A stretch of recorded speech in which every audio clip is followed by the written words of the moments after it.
예수님의 이름으로 기도합니다. 아멘. 잘 지내셨죠?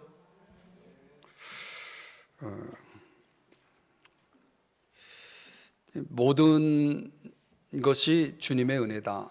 제가 오늘 하루를 보내면서 생각했던 내용입니다. 문득 찬양 가운데 욥기 말씀을 하나님이 주셨는데요, 그 말씀이 생각이 났어요. 주시니도 여호와시요 취하시니도 여호와시오니. 그 말씀을 잠깐 묵상하고 이 강단에 올라왔는데 그런 것 같아요. 우리의 삶의 모든 범사가 그분이 쥐고 계시기 때문에 어떻든 우리가 그분의 손에서 살아간다면 틀림없이 그 삶이라고 하는 것은 은혜가 아닐 수가 없습니다. 나의 레디컬이라고 하는 제목으로 지난주에 9절까지 살펴봤고, 오늘 두 번째입니다. 사실 레위기 13장을 그냥 하나의 큰 주제로 해서 빨리 끝낼 수도 있는데 이 느헤미야를 빨리 끝내고 싶지가 않은 제 속 마음이 있습니다. 그래서 제가 다음 주까지 레디컬을 여러분들과 같이 나누려고 합니다. 지난주에도 말씀드렸지만은 무너진 성벽을 재건하는 사명을 띠었던 느헤미야가 이 마지막 13장에 와서 그의 이야기 속에 개혁의 이야기가 담겨 있고요.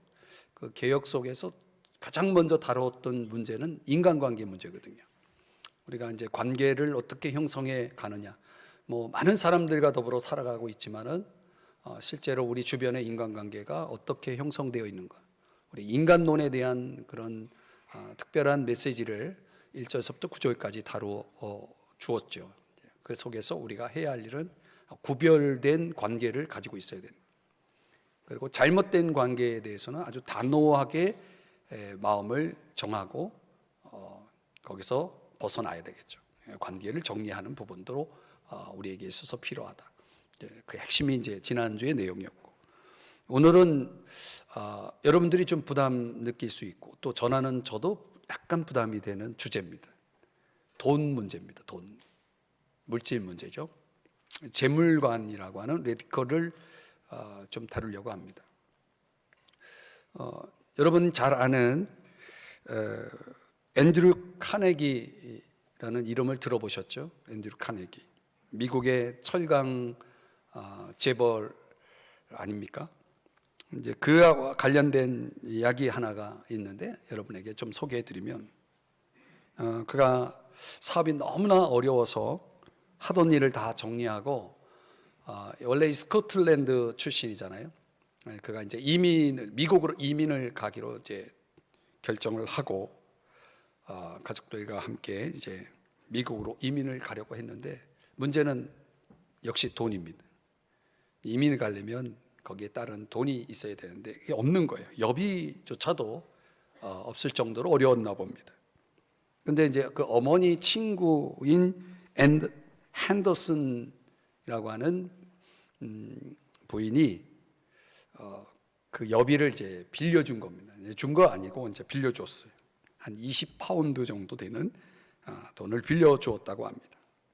이제 이민을 가는 사람이기 때문에 영원히 돌아오지 않을 수 있는 사람이거든요. 빌려준다는 것은 말이 빌려주는 거지 사실 돌려받을 수 없는 거죠. 아무튼 믿고 이제 빌려준 겁니다. 그 카네기는 어떻든 이 돈을 꼭 갚겠다고 약속을 합니다. 그리고 이제 이민을 가서 멀리 낯선 땅으로 가서 이제 카네기 가족이 거듭 그 약속을 지키려고 계속해서 이제 열심히 일을 해서 꼭 하루에 50센트씩 핸더슨 부인의 그 돈을 갚기 위해서 그 저축을 하는 겁니다. 드디어 이제 어느 순간 이제 그 빌린 돈에 대한 그 액수만큼 돈이 이제 모아진 거예요. 그리고 나서 이 카네기 가족이 서로 모여가지고 서로 축하하면서, 자, 우리가 드디어 이제 빚을 갚게 되었다 하면서 서로 축하하면서 기뻐하면서 이런 이야기를 했다는 거예요. 빚은 갚을 수 있다. 그러나 은혜는 영원히 갚지 못한다. 은혜는 영원히 갚지 못한다.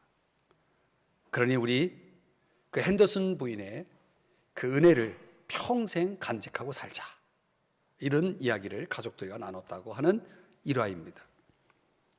뭐 짧은 내용이지만은 사실 이 내용 속에서 그 카네기의 말이 이제 우리에게 울림이 될 수 있는 그 대목이 있죠. 빚은 갚을 수 있지만 그 은혜는 갚을 수가 없는 것이다. 그 은혜는 사랑의 빚 아니겠습니까?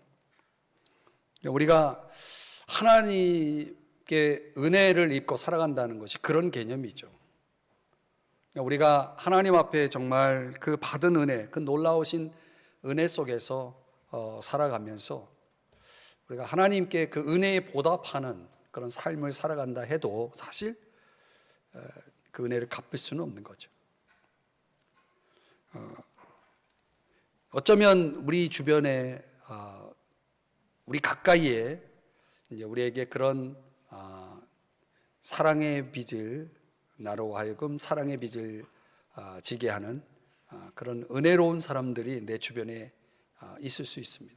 이제 그런 분들을 우리가 늘 우리 마음에 간직하고서 항상 감사하는 마음, 누구를 생각하면 참 그분만 생각하면 감사하고 몸둘 바를 모르는 그런 분들이 여러분에게 있죠?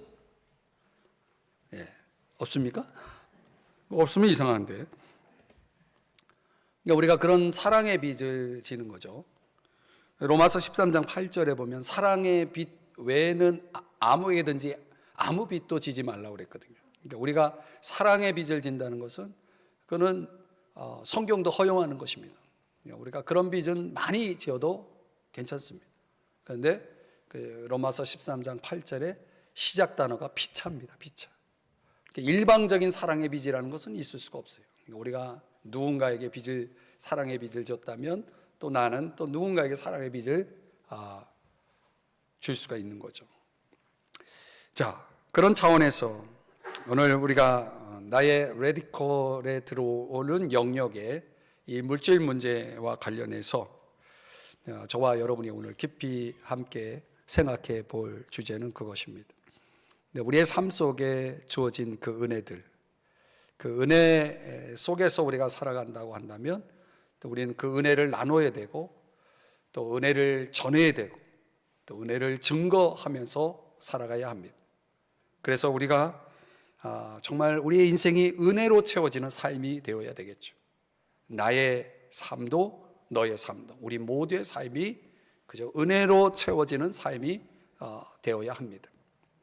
자, 오늘 본문 10절 말씀을 다시 보시면 느헤미야가 이런 관점에서 유대 공동체, 이스라엘 백성들 공동체를 들여다보니까 이렇게 시작하죠. 내가 또 알아본즉. 알아본다라고 하는 이 단어는 조사하다라는 뜻을 가지고 있습니다. 아주 잘 관찰하고 주의하고 그래서 뭔가를 깊이 조사해 가지고 알게 되는 거죠. 깨닫게 되는 거죠. 그런 야다라고 하는 히브리어를 사용하고 있는데요. 느헤미야가 그렇게 했다는 겁니다. 우리 신앙인들은 항상 이런 눈을 가지고 있어야 됩니다. 우리 주변에 대해서 눈을 뜨고 있어야 되는 거죠. 그러니까 정말 지혜로운 부모는요, 항상 자녀들의 행동을 이렇게 관찰하죠. 조사하죠. 그들이 듣는 음악이 무엇인지, 자녀들의 방에서 흘러나오는 음악을 귀 기울여 듣고 또 문을 닫고 그 방 안에서 무엇을 하는지 주목하는 그런 부모가 지혜로운 부모죠. 아이들을 끊임없이 이렇게 알아보고 조사하고 관찰하고 그래야만이 이제 자녀들을 제대로 우리가 양육하고 또 키워나갈 수가 있는 것입니다. 느헤미야가 바로 그렇게 한 것입니다. 알아보니까 아주 중요한 문제가 있다는 것을 알게 됩니다. 그게 뭐냐면 레위 사람들이 받을 몫을 주지 아니하였으므로, 그 직무를 행하는 레위 사람들, 그 직무라는 것은 성전 일을 하는 것을 얘기하죠. 그 성전 일을 행하는 레위 사람들과 노래하는 자들이 각기 자기 밭으로 도망했다라고 말하고 있어요. 레위 사람들이 어떤 사람들입니까? 우리가 잘 아는 대로 성전에서 일하는 사람들이죠. 그러니까 성전에서 나오는 것을 먹고 사는 사람들입니다. 오늘날 얘기하면 예배에 참석하는 사람들, 도움을 받으면서 사는 사람들이죠. 11조 수입의 일부로 생계를 유지하며 살아가는 사람들이라고 현대적으로 적용하면 그렇습니다. 근데 그들에게 먹을 것이 주어지지 않는 거예요. 그러니까 레위인들이 할 수 없이 성전의 일을 버려둔 채 그들의 밭으로 나가서 일을 하기 시작했다는 것입니다. 왜 이런 일이 벌어졌는가? 이유는 간단해요. 백성들이 11조와 거제물을 내지 않는 것입니다. 거기에 일부를 가지고 생계를 유지해 나가는 레위인들이기 때문에 그것이 끊어지면 결국 레위인들은 스스로 생계를 해결하지 않으면 안 되는 그런 상황이 된 것이죠. 왜 백성들은 그들이 마땅히 해야 할 의무를 하지 않았을까? 그것은 분명히 돈에 대한 욕심이 그 밑바탕에 깔려 있었기 때문이다. 더 깊이 들어가 보면 하나님에 대한 관심보다는 다른 것에 관심이 쏠렸기 때문이다. 이렇게 볼 수 있는 거죠. 자, 그래서 11절이 이어지는 내용입니다. 11절을 우리 한번 다 같이 읽어보겠습니다. 시작. 내가 모든 민장들을 꾸짖어 이르기를 하나님의 전이 어찌하여 버림받았느냐 하고 곧 레위 사람을 불러 모아 다시 제자리에 세웠더니, 이 성전이 하나님의 백성들의 삶 속에서 잊혀졌다는 거죠. 그런 뜻이죠. 왜 백성들의 마음 속에 성전이 잊혀졌을까? 그것은 백성들의 마음을 채우고 있는 다른 무엇이 있었기 때문이겠죠. 당연히 세상이겠죠. 세상에 대한 관심이 채워져 있다 보니 하나님의 전에 대한 관심이 사라져 있는 것입니다. 이 문제를 심각하게 다룬 성경이 있죠. 그게 학개라는 성경입니다. 학개 1장 9절의 말씀을 또 우리 좀 내용이 길지만 같이 읽어보죠. 시작. 너희가 많은 것을 받았으나 도리어 적었고 너희가 그것을 집으로 가져갔으나 내가 불어 버렸느니라. 나 만군의 여호와가 말하노라. 이것이 무슨 까닭이냐?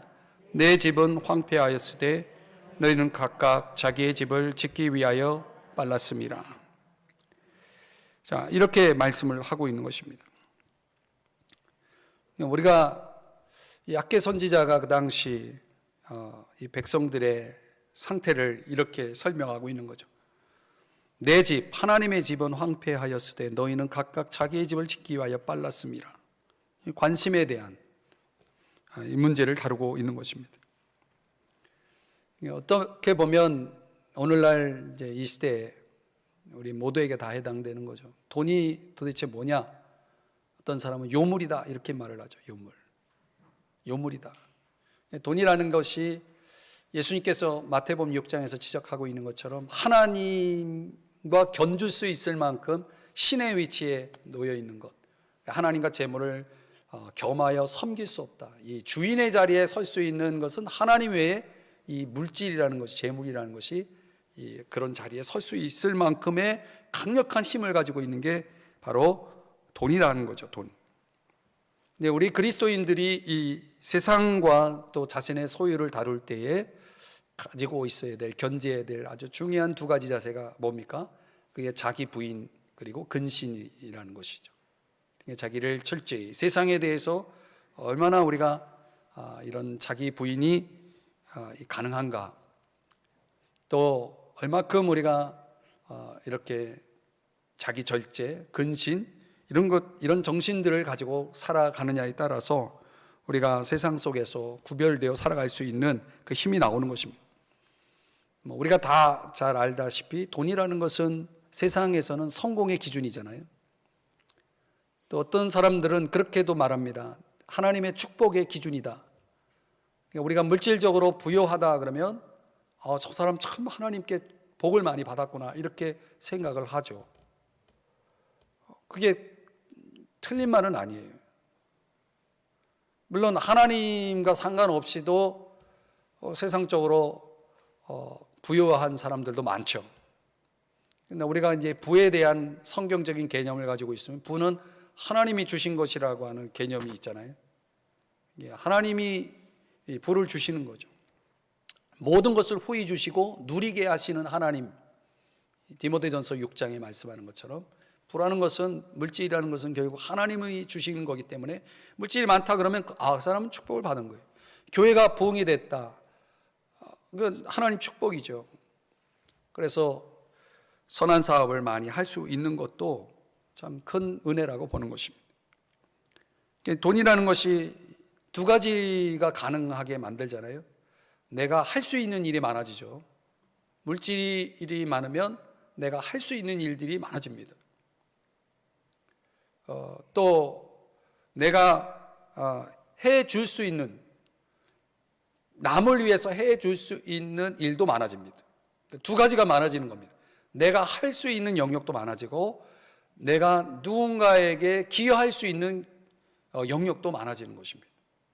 그러니까 하나님이 그만큼 내게 이렇게 부어주실 때 그 부어주신 것이 두 가지 차원으로 이렇게 방향으로 나갈 수 있는 거죠. 나 자신을 향해서도 내가 할 수 있는 것들이 많아지는 것이고 다른 사람을 위해서도 내가 기여할 수 있는 부분들이 많아지는 것이다. 이런 차원에서 이제 물질관을 그렇게 이제 바라볼 수 있는 것입니다. 그러다 보니까 이 돈이라는 것은 인간이 가질 수 있는 최고의 욕망의 하나가 되어버린 것이죠. 혹시 들어보셨는지 모르겠어요. 조지 번이라고 하는 미국의 그 유명한 우리로 말하면 개그맨, 코미디언이 있는데 그가 이제 이런 인간의 어떤 그 욕망에 대한 풍자로서 이런 말을 하더라고요. 아담과 하와가 벌거벗은 이유를 여러분 아십니까? 조금 여러분이 처음 듣는 질문인가요? 다시 제가 질문을 좀 바꿔서 왜 하나님이 아담과 하와를 창조하시고 옷을 지어주지 않았을까요? 아직도 그걸 모르시나요?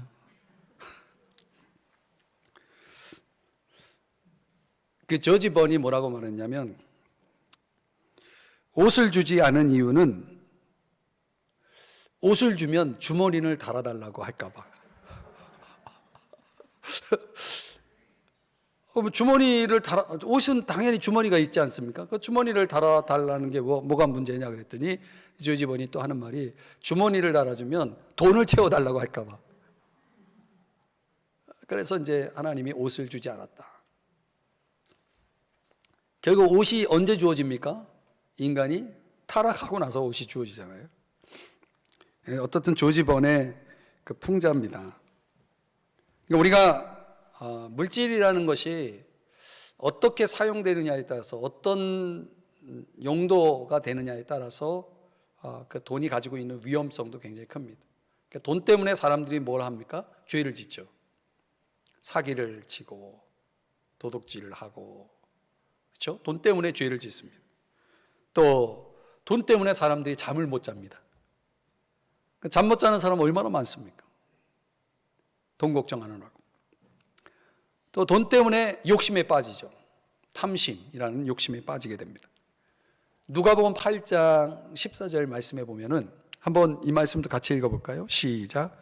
가시떨기에 떨어졌다는 것은 말씀을 들은 자이나 지내는 중 이 생의 염려와 재물과 향락의 기운이 막혀 온전히 결실하지 못하는 자요. 이 물질이 얼마나 강력한 영향력을 끼칠 수 있냐면 기운이 막혀 온전히 결실하지 못하는 자가 되어버리는 것입니다. 이 물질과 연관돼서 이 가시떨기에 떨어졌다는 이 세 번째 비유의 내용의 해석이죠.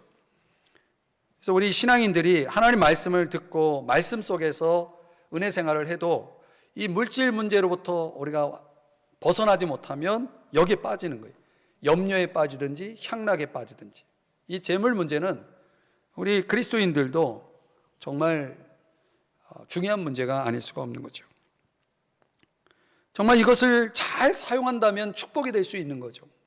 하나님께 영광을 돌려드릴 수 있기도 하고, 또 내가 누군가를 사랑할 수도 있는, 사랑을 베풀 수도 있는 좋은 도구지만은, 그렇지만 이렇게 우리를 불행에 빠뜨리고 죄악에 빠뜨리고 불안에 빠뜨리고 염려와 향락에 빠지게 만들고 이렇게 만들 수도 있다는 거예요. 그래서 삼가 모든 탐심을 물리치라, 사람의 생명이 그의 소유의 넉넉함에 있지 않다라고 누가복음 12장 15절에도 주님이 말씀을 하시는 겁니다. 그러니까 돈이 주는 위험에서 벗어나고 오히려 돈이 주는 축복의 비결을 우리가 터득하면 그러면 그것은 아주 좋은 도구가 될 수 있다는 것이죠.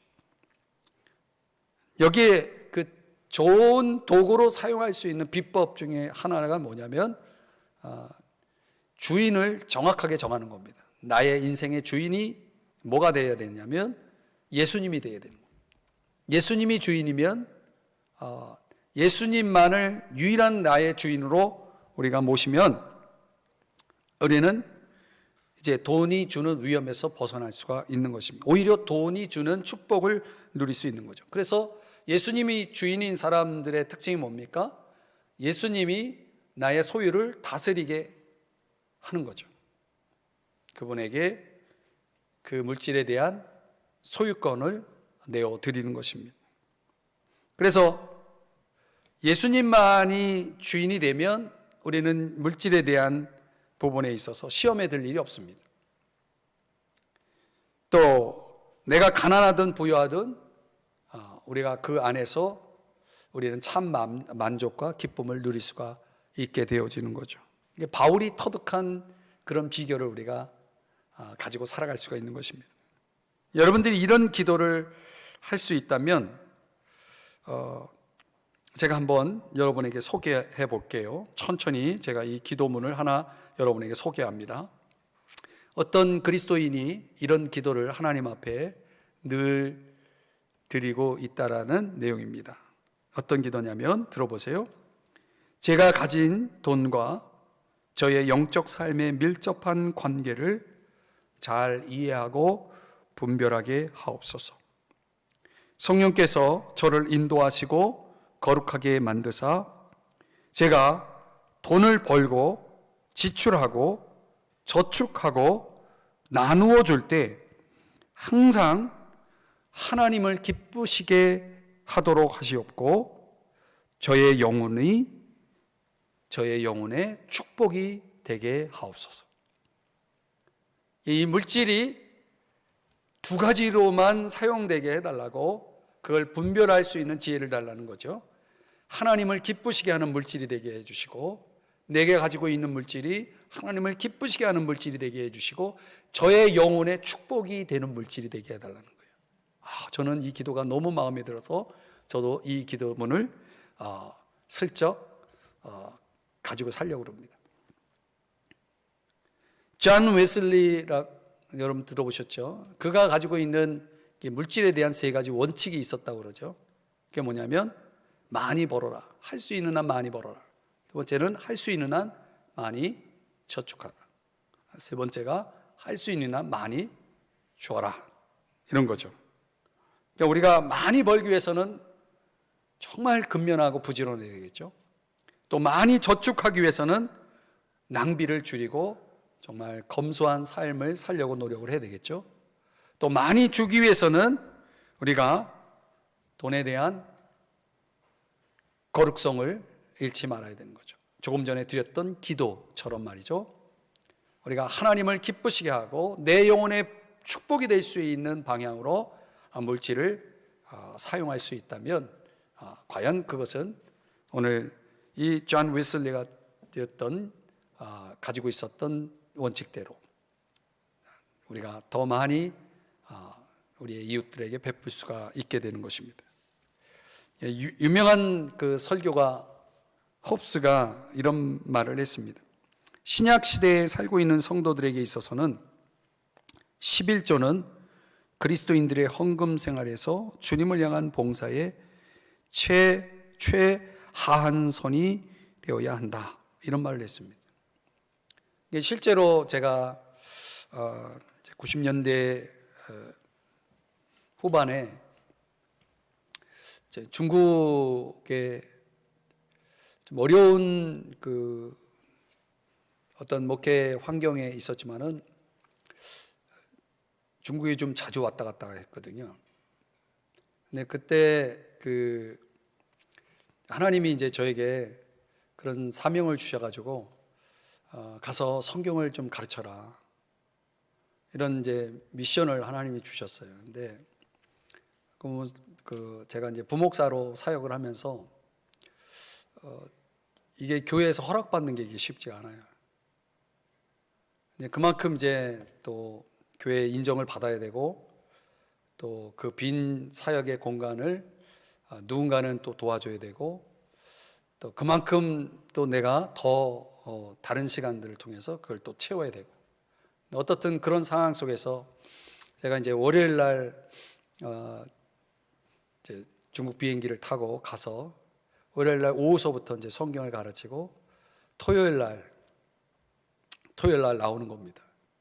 토요일 날 오전에 시험 문제 내고 그리고 이제 돌아오는 그런 일정으로 해서 하고, 중간중간에 이제 그 가정교회, 그 지하교회라고 말하기도 하고 가정교회라고 하는 그런 교회들의 그 리더십들하고 만나가지고 교제하고 그들하고 이제 함께 여러 가지 이제 영적인 교제를 나누는 그런 시간을 가졌는데요.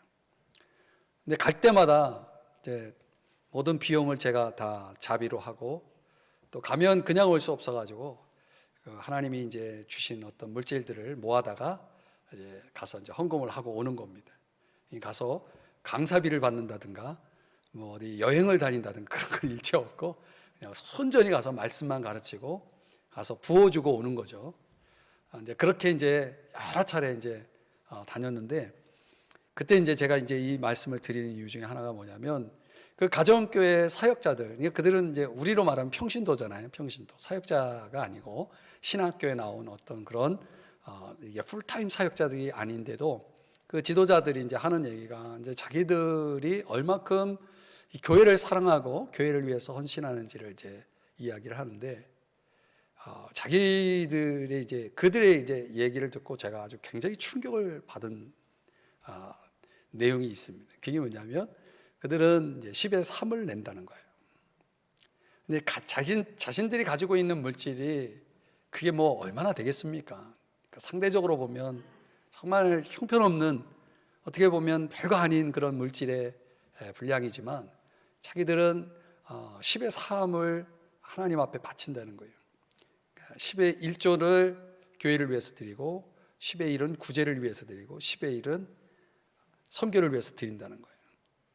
그래서 제가 그랬어요. 우리 한국교회는 그렇게 안 한다. 11조만 드린다. 그랬더니 자기들은 그렇게 한다는 거예요. 그럼 제가 물었어요. 왜 그렇게 어려운데 그런 물질적인 헌신을 하느냐 그랬더니, 주님이 오늘 오실지 모르기 때문에 그런다는 거예요. 제가 그 말 듣고서 좀 속된 표현으로 뿅 같죠.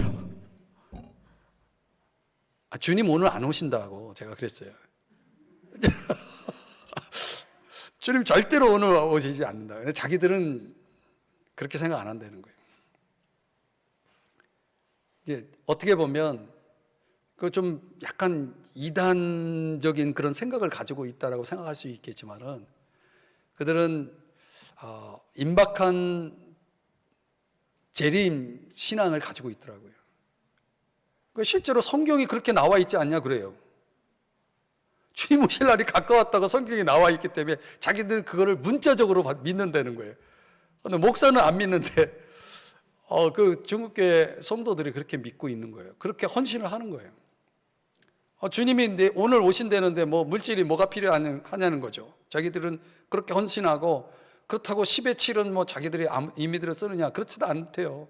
그러면서 그렇게 헌신을 한다고 얘기를 하더라고요.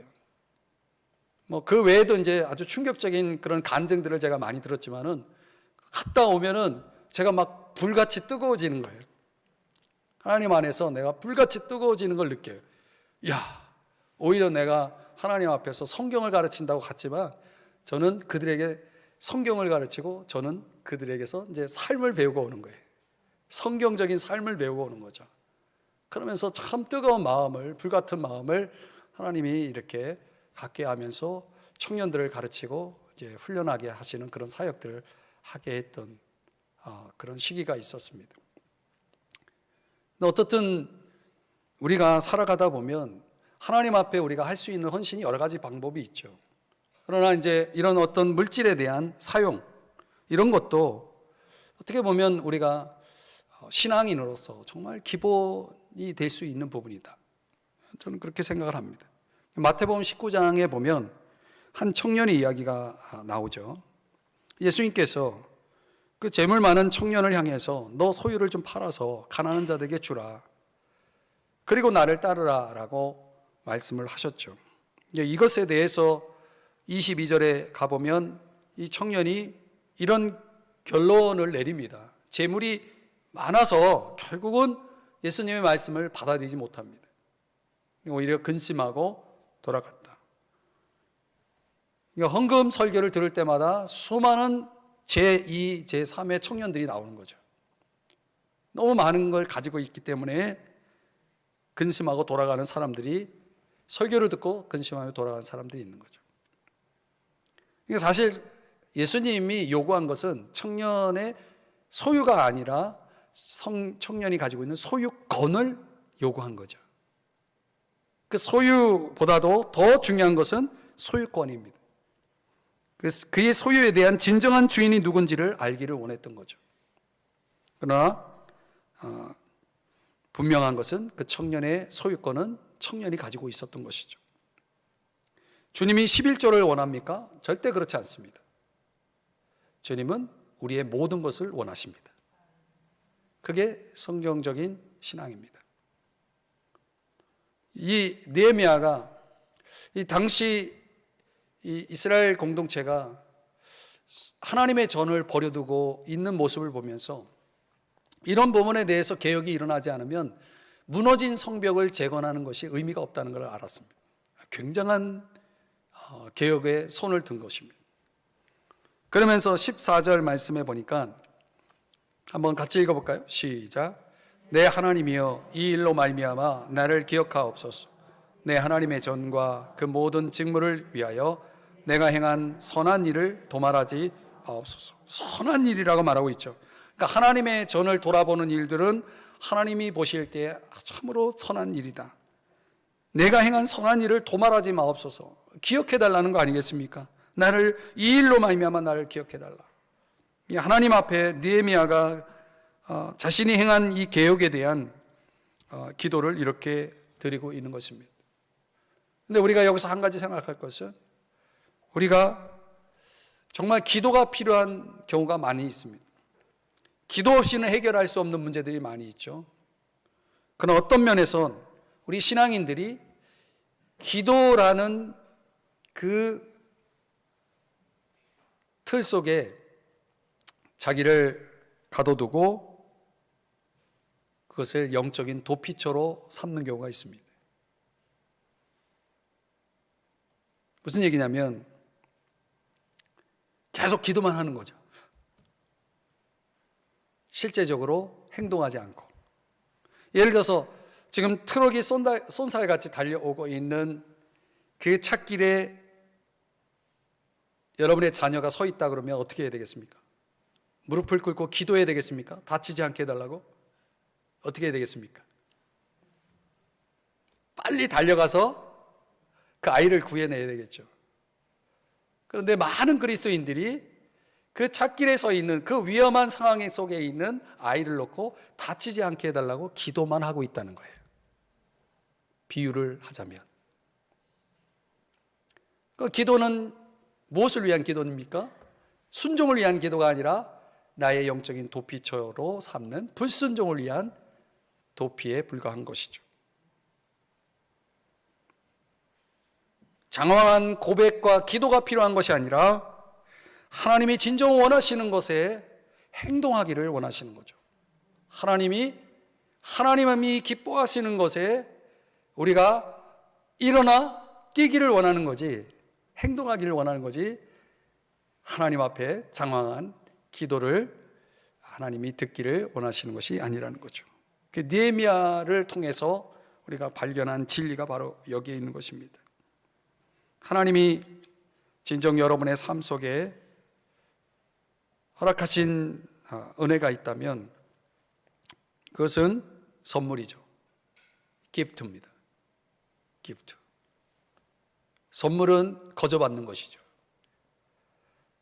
나의 공이 들어가고 나의 노력이 들어가 있는 것이 아니죠. 우리가 진정 성경적인 신앙관을 가지고 있다면 저와 여러분의 모든 것은 다 기프트입니다. 그렇게 인정하시나요? 그렇게 인정하시는 분들은 이제 은혜를 깨달은 사람들이잖아요. 은혜를 깨달은 사람들이 어떻게 살기를 하나님이 원하시냐면 기버가 되기를 원하는 거죠. 기프트를 받은 거를 이제는 기버로 주는 자로 살아가기를 원하시는 겁니다. 신명기 8장에 보면은 17절 18절에 보면은 이런 말씀이 나옵니다. 내가 마음에 이르기를 내 능력과 내 손의 힘으로 내가 이 재물을 얻었다 말할 것이라. 그렇게 생각하는 사람들 많죠. 18절 다 같이요. 시작. 내 하나님 여호와를 기억하라. 그가 내게 재물 얻을 능력을 주셨습니다. 이같이 하심은 내 조상들에게 맹세하신 언약을 오늘과 같이 이루려 하심이니라. 아멘. 이렇게 말씀하고 있는 것입니다. 그러니까 내 능력이 아니라 내 힘이 아니라 하나님이 주신 능력이고 힘이다 라는 것이죠. 그래서 이렇게 되지 않도록 조심해야 되는 겁니다. 신명기 8장 13절 내 소유가 다 풍부하게 될 때에, 이 풍부라는 것도 상대적일 수가 있죠. 정말 풍부하지만 나는 아직도 부족하다라고 생각할 수 있겠지만 어떻든 풍부하게 될 때 그 다음 14절에서 말씀하는 위험에 빠지는 거죠. 다 같이 읽어봅니다. 시작. 내 마음이 교만하여 내 하나님 여호와를 잊어버릴까 염려하노라. 여호와는 너를 애굽 땅에 종되었던 집에서 이끌어 내시고. 아멘. 그러니까 절대 하지 말아야 될 게 뭐냐면 하나님을 잊는 것입니다. 하나님을 잊어버리는 것. 많은 사람들이 어떻게 하나님을 잊어버릴 수 있냐 하지만 결정적일 때 하나님을 잊어버린 사람들이 있죠. 하나님을 잊어버릴 때가 언제냐면 풍부할 때는 잊어버립니다. 우리가 모두가 경험적으로 체험하는 것들은 뭡니까? 우리가 궁핍하다라고 생각할 때는 절대 하나님을 잊지 않습니다. 그러니까 하나님 앞에 은혜를 구하죠. 풍부하게 되면 그때 하나님을 잊어버리는 겁니다. 성경은 그걸 교만이라고 말하는 거죠. 오늘 이 느헤미야가 지금 상황이 어떤 상황에서 이런 개혁이 일어났느냐. 하나님의 전이 벌어지고 레위 사람들이 생계를 위해서 성전의 일을 내려놓고 밭에 가서 일을 하기 시작했다라고 하는 이 상황, 이 문제 속에서 이제 벌어진 개혁입니다. 오늘날 그런 일들이 지금 일어나고 있는 거죠. 오늘날 많은 사역자들이 새벽기도 안 하고 대리운전하고 다니고 그 시간에 이런 일들이 이제 벌어지고 지금 많은 교회들이 어려운 교회들이 그런 어려운 형편에 있는 거죠. 앞으로 더 하면 더 하지 덜 하지는 않을 거라는 생각이 들어요. 왜냐하면 그만큼 시대가 더 어려워지고 있다는 것이요. 이 즈음에 여러분들에게 드리고 싶은 도전은 그것입니다.